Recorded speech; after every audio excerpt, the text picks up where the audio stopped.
ஒரு இந்திய அதிகாரி 7 ஆண்டுகள் யாருக்கும் தெரியாமல் எதிரி நாட்டில் வாழ்ந்தார். இவர்தான் அஜித் தோவல், இந்தியாவின் உண்மையான ஸ்பை மாஸ்டர். 1968இல் IPS அதிகாரியாக சேர்ந்தவர்.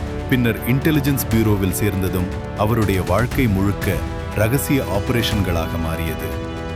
அதிர்ச்சி தகவல் என்னன்னா, அவர் 7 ஆண்டுகள் பாகிஸ்தானில் ஒரு சாதாரண வியாபாரியாக வாழ்ந்தார். அங்கு இருந்தே ரகசிய தகவல்களை சேகரித்தார். 1988இல் அமிர்தசரில் நடந்த ஆபரேஷன் பிளாக் தண்டர், அவர் ஒரு ரிக்ஷா டிரைவராக மாறி பொற்கோயில் உள்ளே சென்று பயங்கரவாதிகளின் தகவலை சேகரித்தார்.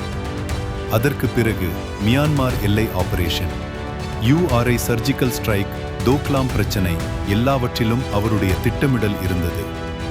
அவர் இன்று கூட மொபைல், இன்டர்நெட் பயன்படுத்த மாட்டாராம். எல்லா தகவலும் ரகசிய வழிகளில்தான்.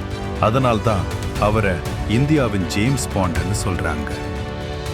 இன்று அவர் இந்தியாவின் நேஷனல் செக்யூரிட்டி அட்வைசர், பிரதமருக்கு நேரடி பாதுகாப்பு ஆலோசகர்.